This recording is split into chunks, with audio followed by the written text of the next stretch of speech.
Vamos a arrancar con Josué capítulo 24, versículo 15. Acá vemos a Josué con una actitud radical. Y si mal os parece, serviros a Jehová, escoged hoy. ¿A quién serviréis?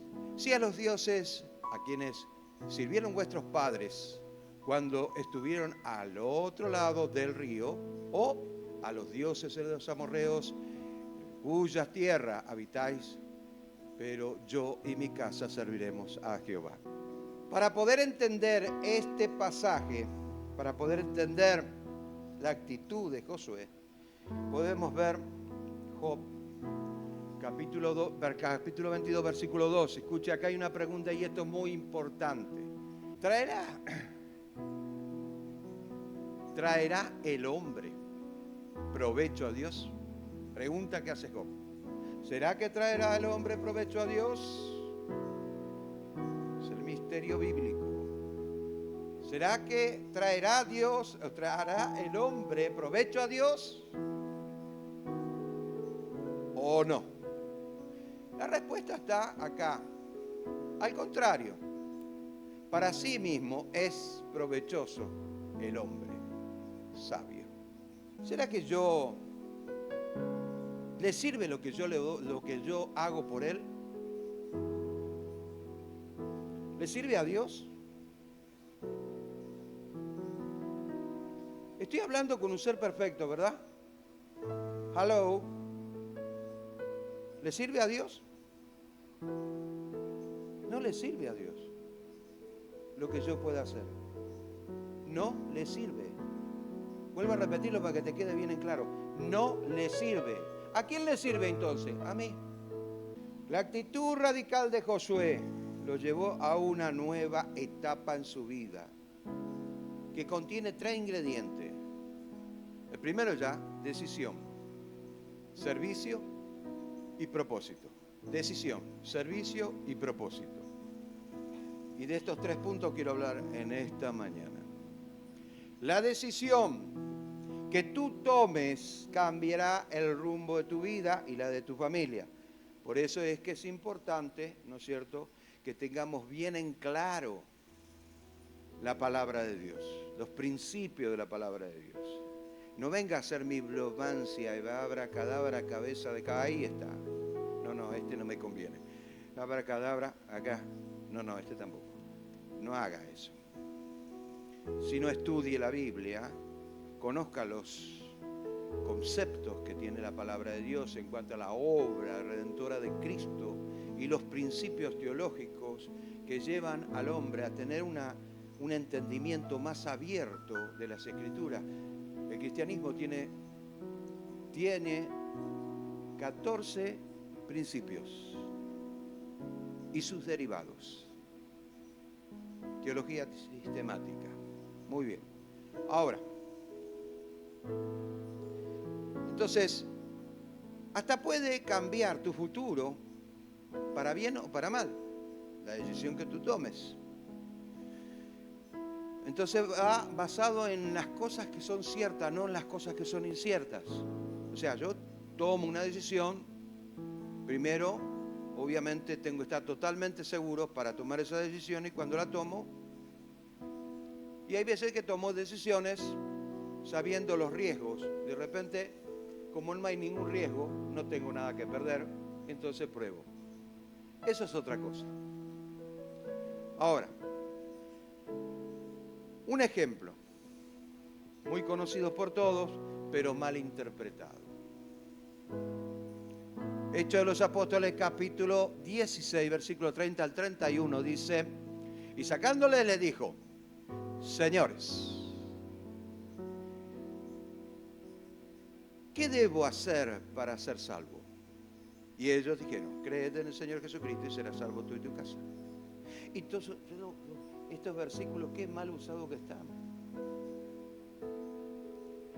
Porque acá el guardia de seguridad de la cárcel se quería suicidar, prefería suicidarse antes de compadecer ante un juicio romano, porque sabía lo que le esperaba. Eran muy crueles. Y más cuando con un soldado que tenía que cumplir la función como soldado, y si fallaba no era solamente la muerte, a veces hasta torturas. ¿Usted cree que las crucifixiones se usaban nada más que para los que no eran romanos? ¿O que venía de Roma? No, señor. Estudie la historia, va a ver. Se va a dar cuenta. Ese hombre prefería suicidarse. Me suicido, me voy a sacar la vida, porque donde me agarren me van a hacer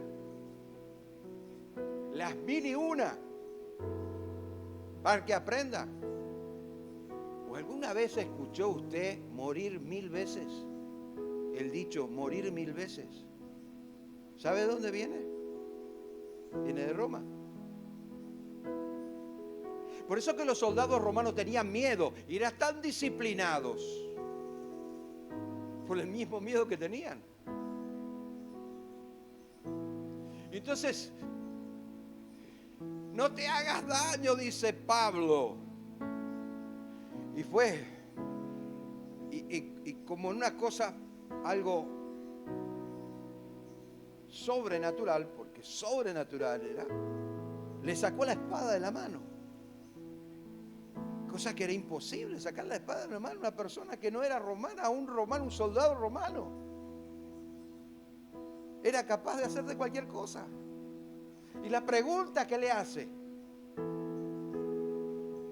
es: ¿qué debo hacer para ser salvo? Para librarme del castigo.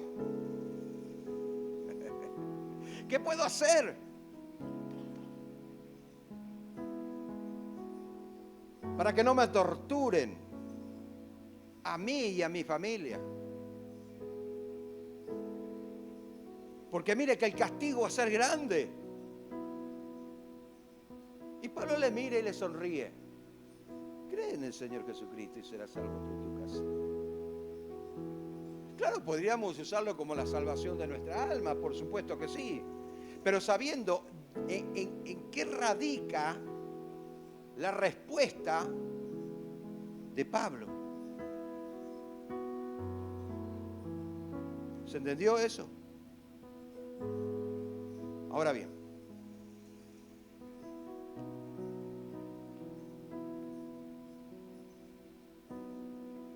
volvamos a Josué.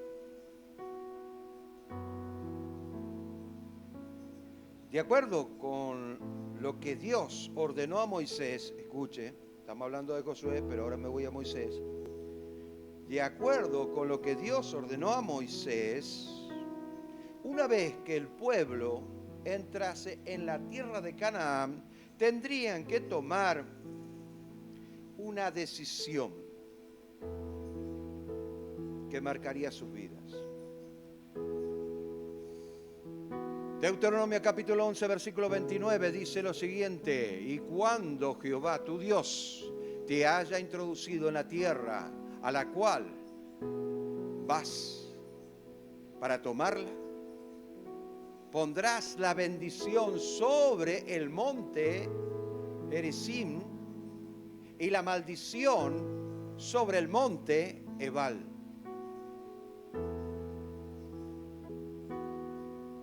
El monte Gerizim, el monte Ebal. Y acá está, ahí puede ver, no sé si se ve bien, todo el pueblo de Siquem. Siquem. Entonces, tenemos el monte Ebal, el monte Gerizim. La maldición, la bendición y la maldición. Esa era la frontera en la cual ellos tenían que decidir de qué lado iban a estar. Y da la casualidad, no creo en las casualidades en el Señor, que Siquem significa hombre, o fuerza de hombre, o virtud de hombre.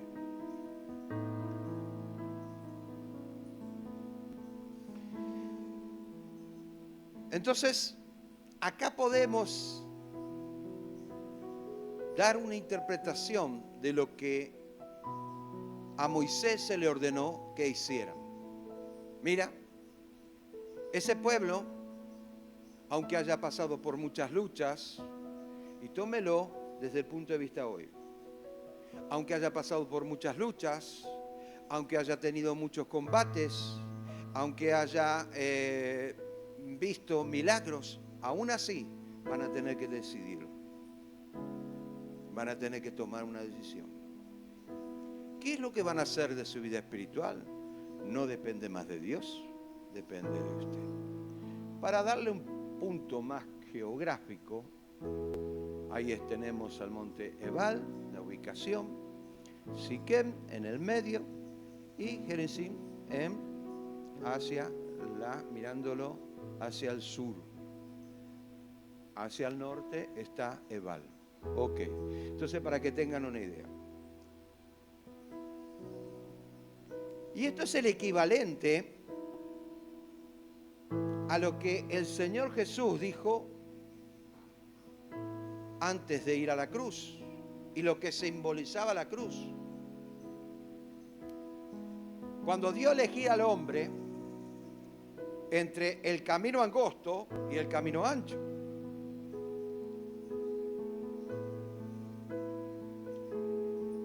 Y dice la palabra de Dios,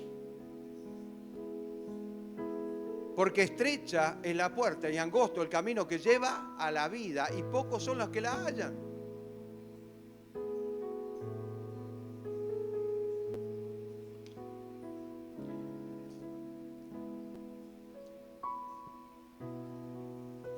¿Cuál es el propósito principal por el cual nosotros debemos elegir? Quizás digamos, bueno, yo elijo lo que me conviene.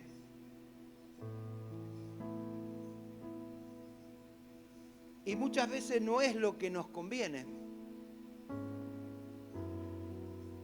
Muchas veces lo que nos conviene va acompañado de los propósitos de Dios. Entrar por la puerta angosta implica un esfuerzo.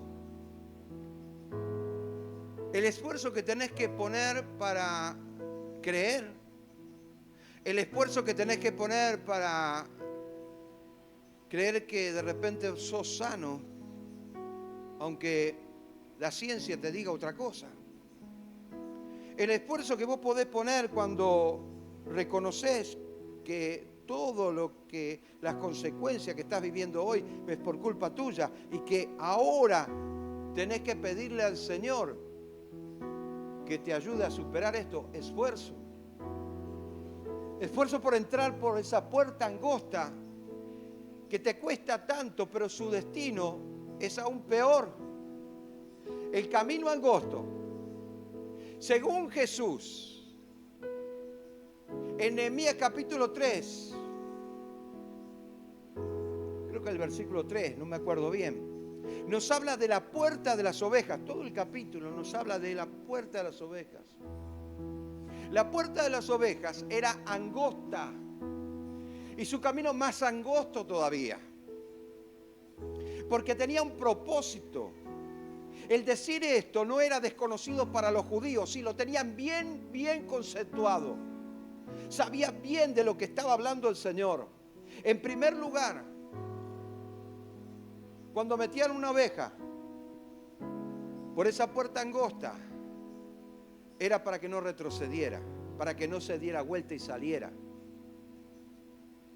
Esa puerta no tenía cerrojo, no tenía candado, no tenía cadena, que nos habla de la gracia de Dios. En segundo lugar, el camino era estrecho y nos habla de que Dios tiene un trato en forma individual con cada uno de nosotros y que debemos aceptar ese trato. Pero al final del camino era el degüelladero, donde esa oveja terminaba en manos de un levita con un cuchillo en la mano para degollarla y sacarle la sangre.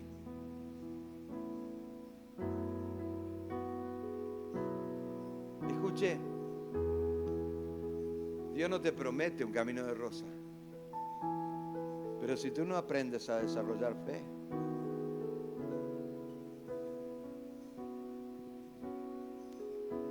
quizás el diablo sí te promete un camino de rosa, pero Dios no. Y ahí podemos ver el camino ancho, espacioso, libre. Te sentís tan bien, puedo correr, saltar, ir para un lado y para el otro, sin problema. Pero su fin es camino de muerte. Dios tiene un propósito y dentro de ese propósito está el servirle. Segundo punto, servir.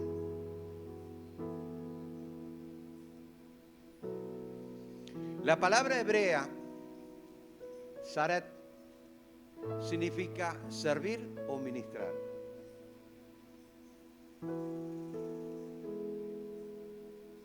Y en Deuteronomio capítulo 10, versículo 8, dice lo siguiente: en aquel tiempo apartó Jehová la tribu de Leví para que llevasen el arca del pacto de Jehová, para que estuviesen delante de Jehová, para servirle y para bendecir en su nombre hasta hoy. Los levitas en el Antiguo Testamento ministraban a Dios y eran una bendición para todo el pueblo de Israel. Partamos de ahí, porque de ahí podemos entender muchas cosas. Aun cuando se levantó el profeta Malaquías para reprender al pueblo de Israel, siendo que habían desobedecido a Dios en un mandato, ¿no es cierto? Era que el pueblo de Leví no iban a recibir territorio porque el pueblo de Israel tenían que mantenerlo. En el Nuevo Testamento, Dios nos hace transmisores de esa bendición a través de Cristo, sirviendo como colaboradores suyos.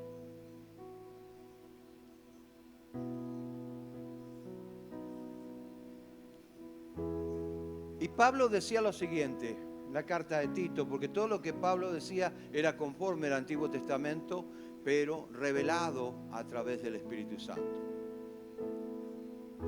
Porque no existía el Nuevo Testamento. Palabra fiel es esta: en estas cosas quiero que insistáis con firmeza, para que los que creen en Dios procuren ocuparse en las buenas obras. Estas cosas son buenas y útiles para los hombres. No solamente la Biblia te enseña a ser empático y a preocuparse de la miseria de, ay, pobrecito, mira, le falta comida, anda y dale de comer. Ay, está tirado en la calle, dale una ropa, dale algo.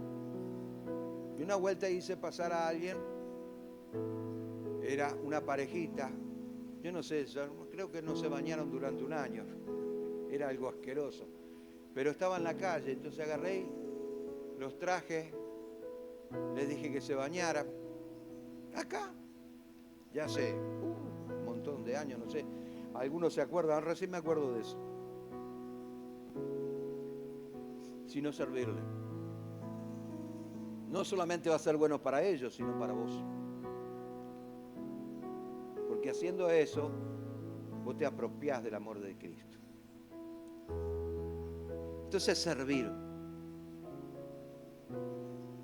Servir es algo que tiene que desarrollar fe, autoridad y madurez. Fe, autoridad y madurez. Pero ¿qué pasa? ¿Por qué nos cuesta tanto por qué tanto problema para tener fe? Porque no es una cuestión de palabras nada más. Es una cuestión de conceptos. ¿Qué concepto tenés de vos de la fe? Si tenés el concepto de que yo te voy a sanar, te aseguro que vas a perder tu tiempo, porque yo no sano a nadie. Punto. Yo no sano a nadie. Que Dios me utilice es otra cosa. Pero yo no sano a nadie. Si vos tenés el concepto de que, bueno, puedo tener fe, pero la comparto con un poquito de temor, te estás equivocando. O es una cosa o es la otra. Si vos tenés el concepto de acariciar tu enfermedad y decir que tener fe, estás perdiendo tu tiempo. Porque te gusta llamar la atención de los demás. Vos sabés que me duele la columna. Hace cuánto que me parece que tengo cáncer. Y estás esperando que los demás te digan, pobrecito, Angie, chichara. ¿Cuántos son los que acarician la enfermedad? Están esperando que le diga pobrecito, no que le diga, tenés fe, hermano. Aprendé a tener fe. Aprendí a desarrollar fe. ¿Para qué? Hace de cuenta que le pusiste 1 litro de nafta, ¿no es cierto?, en su cabeza y le vas a prender fuego. Te pones loco. Porque no quieren escuchar eso. Quieren escuchar que, las lástimas. No es así el camino del Señor. No es así. Pasan acá adelante porque tienen fe, pero no se sanan nunca. ¿Qué es eso?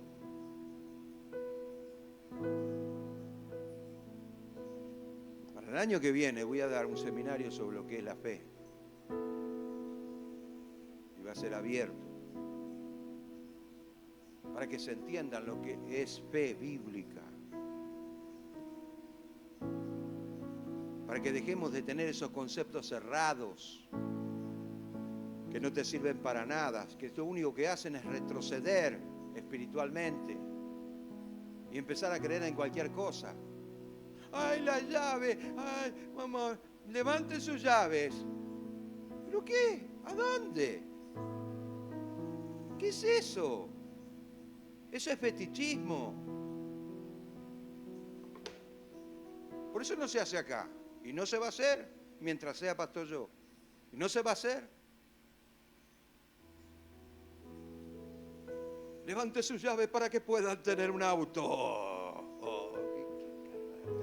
¿Está loco?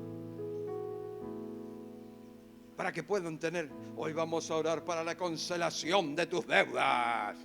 Pero déjate de joder, vos sos responsable de tus deudas. Si vos te metiste en una deuda, no le pidas a Dios que te la cancele porque no te la va a cancelar.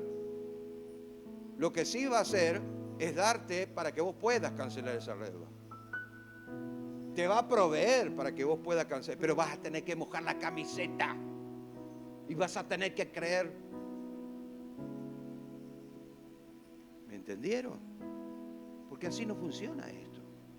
Y a mí me preocupa el tema de la fe porque yo veo que de repente hay muchos conceptos y me vuelvo loco porque ¿qué es lo que yo no estoy enseñando eso? Entonces sale por ahí una predicadora, ¡ay, qué lindo que predicó! Lo voy a compartir. Ni saben, no entienden nada y lo comparten.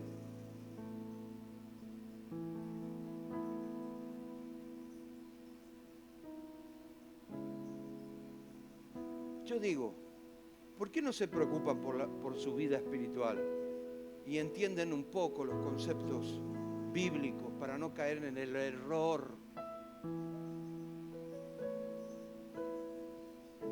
Bien, sigamos adelante.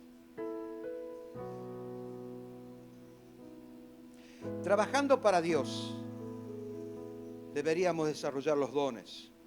Esos dones que ya el Señor nos dio desde el vientre de nuestra madre. Esos dones, ¿no es cierto?, que conllevan la recompensa del Señor. No porque Dios lo utilice, Dios lo puede utilizar. No porque Dios lo necesite. Porque Dios no necesita que vos diezmes. Dios no necesita que vos ofrendés. Dios no necesita que vos les des de comer a los demás. Dios no necesita de que vos prediques el Evangelio. Dios no necesita que vos salgas a las plazas. Dios no necesita que hagas campañas evangelísticas. Dios no necesita eso. Pero vos sí. Vos lo necesitas. Vos lo necesitas.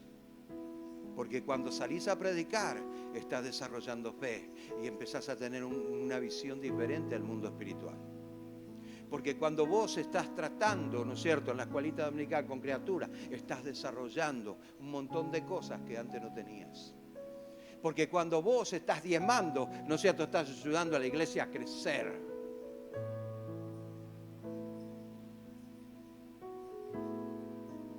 Vos necesitas.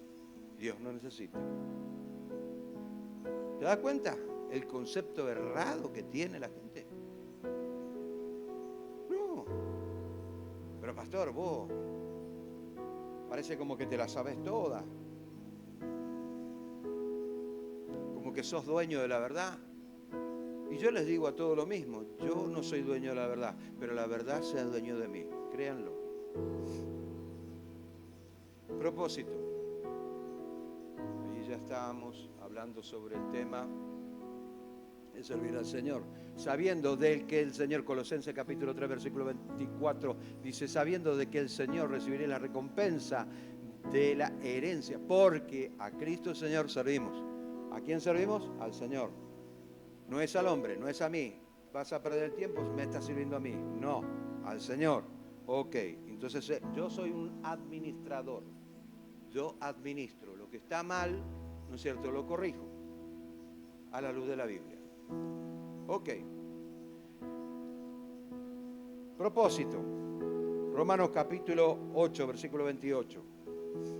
Sabemos que los que aman a Dios, todas las cosas se les ayudan a bien.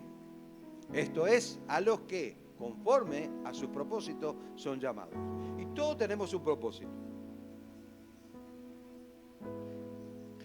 Él nos llamó conforme a ese propósito. Y tú no estás por casualidad en este mundo. Tú eres escucha bien, tú eres la única conexión entre dos mundos con Cristo. Así que vas a tener que valorarte, porque sos la única conexión entre dos mundos con Cristo. Ahora, 1 Corintios 1:9 dice, fiel es Dios, por el cual fuisteis llamados a la comunión con su Hijo, Jesucristo, nuestro Señor. Bueno, acá la palabra comunión se traduce al griego como koinonía, que también tiene un derivado de ser socios, un interés en común. Por eso dice común, unión. ¿Qué tenés en común con Cristo? ¿Sos socio de Cristo en los negocios de Dios o no lo sos? Ahora, tú eres la única conexión. Y a eso que se refiere, a tener un bien en común. ¿Cuál es el bien en común que vos tenés? A través de Cristo. Es la promesa del cielo nuevo y de la tierra nueva, ¿sí o no? Esa misma promesa la tenés que compartir con otros. Porque de gracia recibiste, de gracia tenés que dar.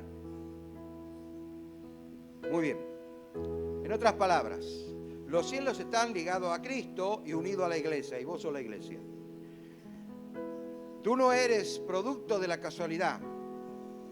Cuando tu madre te concibió, ya colocó en ti esos propósitos.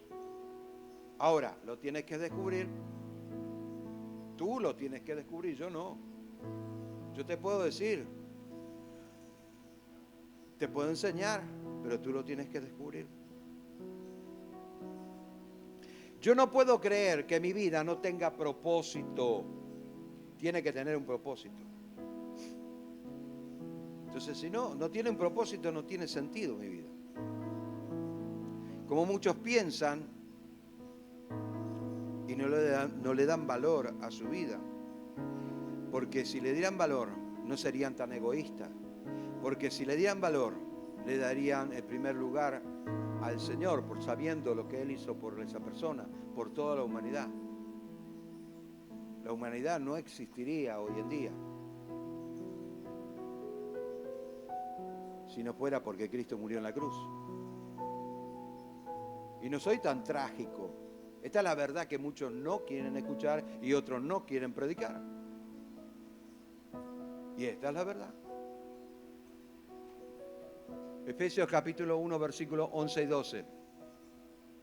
En él, asimismo, tuvimos herencia, habiendo sido predestinado, escuche, predestinado, conforme al propósito del que hace todas las cosas, según el designio de su voluntad, a fin de que seamos para alabanza de su gloria, nosotros los que primeramente esperamos en Cristo.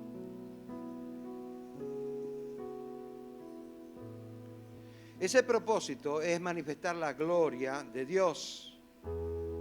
Eso nomás. En nuestra vida. Es lo más grande que le puede suceder al ser humano.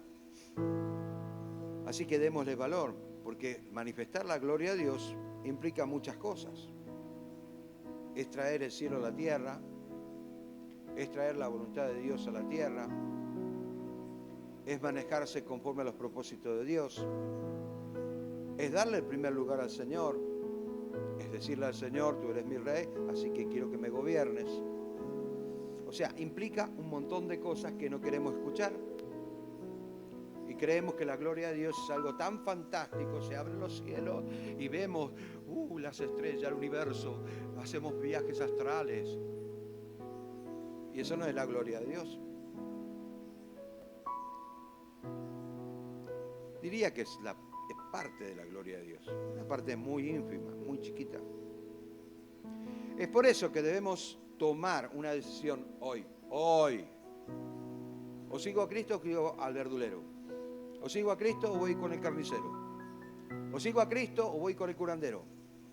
O sigo a Cristo o voy con el pastor, apóstol, profeta, fulano de tal. Qué bueno, vos no sabés cómo predica ese hombre. O voy con los hombres o voy con Dios. Vamos. Te paraste en medio del monte Gerizim y en el monte Ebal. Y ahora tenés que decidir qué es lo que vas a hacer de tu vida. Porque yo y mi casa vamos a servir a Jehová. Que vos hagas es decisión tuya. ¿Están entendiendo la palabra?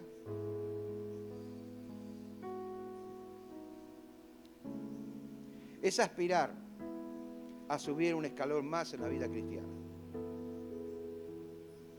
De pasar a ser simples creyentes para servir a Dios. De una persona derrotada por las circunstancias a pasar a ser una persona victoriosa en Cristo. Y muchas veces decimos que la victoria es tener mucha plata. Te equivocás. Pero si recibieras nada más que una gota de la gloria de Dios en tu vida, te olvidaría de lo material.